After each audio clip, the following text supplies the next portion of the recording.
Oke, Mas.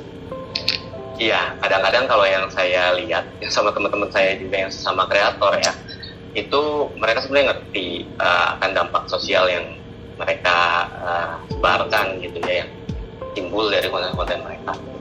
Jadi ada, saya juga punya temen yang kalau misalnya bawain konten dia di gamers gitu, pakai sedikit kata-kata yang kasar ya. Nah itu apa ya, kalau dia alasannya kayak nganggap itu supaya lebih enjoy, supaya lebih masuk ke target pasarnya, ke target pendengarnya gitu, target audiensnya, supaya lebih nyambung katanya, karena anak-anak gamer katanya bisa nyambung kalau misalnya sambil main game sambil ngomong kasar gitu ya.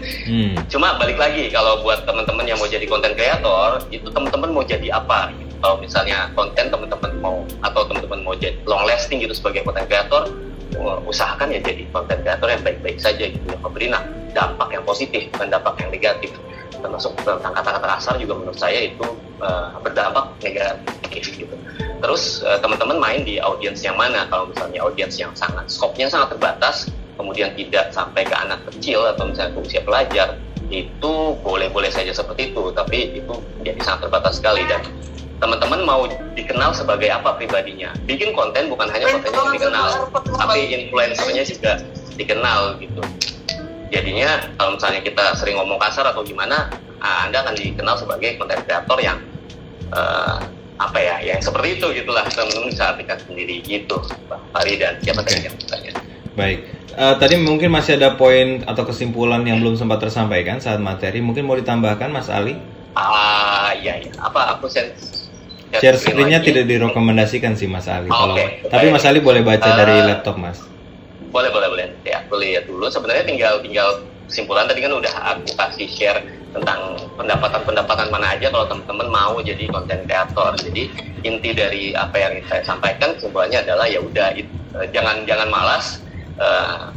Ini percepatan digital ini benar-benar memberi manfaat yang besar sekali buat kita gitu kan. Jika semua orang sekarang yang tadinya nggak pakai handphone, yang tadinya nggak bisa online segala macam, sekarang semua dipaksa gara-gara pandemi ini jadi tahu Zoom, jadi tahu segala macam. Yang nonton TV juga udah jarang, udah lebih banyak nonton Netflix dan YouTube. Nah ini kesempatan buat teman-teman, bukan buat nonton doang, terutama yang lagi ikutan literasi digital ini, tapi jadi kreator gitu dengan cara yang mudah. Yang penting konsistensi gitu, teman-teman harus konsisten bikin konten, dan yaitu ada niche-nya, ada konsep besarnya supaya lebih cepat dikenal gitu. Jadi intinya jangan malas, tidak ada yang tidak bisa kita lakukan, tapi yang ada adalah kitanya nggak mau ngelakuin gitu. Kalau kitanya malas ya kita nggak akan jadi apa-apa, kita akan hanya jadi penonton yang buang-buang kuota doang, tapi nggak tahu menghasilkan kuota lagi buat gantiin kuota yang kita keluarkan buat nonton konten itu ya pemborosan gitu. Jadi itu aja sih. Terima kasih Mas Ali. Bang Fahri. Kalau gitu tambahan dari saya Mas Ali, sambil kita nunggu kembali Mbak Erna juga ya. Kalau dari tadi Mas Ali menjelaskan, memang sepertinya step-stepnya sudah jelas dari awal, juga Mas Sandi juga sudah menambahkan gitu ya. Dan sebetulnya yang belum diketahui barangkali dari teman-teman yang sebenarnya mau mulai menjadi konten kreator, seberapa rajin sih kalau untuk levelnya Mas Ali sendiri dalam berkonten gitu ya, karena kan ini ngambil platformnya di YouTube gitu, biar mungkin bisa jadi acuan yang bisa kita tiru gitu untuk langkah-langkah yang diambil. Ya, algoritma YouTube itu berubah-ubah, begitupun Instagram kalau kita mau ngikutin. Tapi teman-teman nggak usah pusing akan hal itu.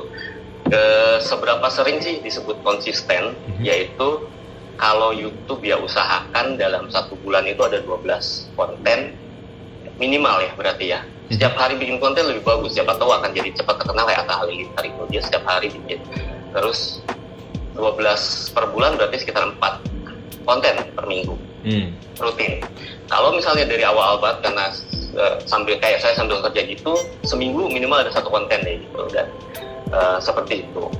Begitupun treatment saya untuk di kantor gitu. Ketika saya jadi digital marketing, saya ngembangin Instagram atau misalnya YouTube-nya kantor, itu juga saya malah lebih stretch lagi. Dimana kalau di Instagram supaya lebih cepat naik, saya bikin jadwal supaya sehari itu bisa 3 kali untuk posting. Setiap hari seperti itu. Kalau misalnya buat teman-teman yang jadi konten kreator doang, kalau Instagram sehari minimal 1 posting. gitu. Dan Maaf, apa insight-nya, apa datanya sehingga sampai dengan 3 kali dalam satu hari untuk Instagram? Mas, saya tertarik sekali tuh. Itu Untuk pengalaman perusahaan aja ya? sih.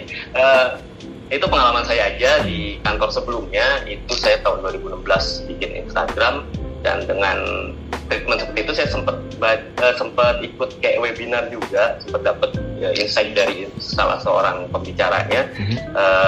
Ketika kita ngambil di waktu-waktu orang-orang pada pakai handphone, yaitu pagi hari ketika mereka berangkat kerja, kemudian sore hari ketika mereka sudah pulang kerja, dan malam hari ketika mereka beristirahat, itu akan lebih cepat lebih banyak dibaca orang, jadinya konten kita lebih cepat naik ke ke search-nya orang gitu. Jadi kita bisa menambah followers baru.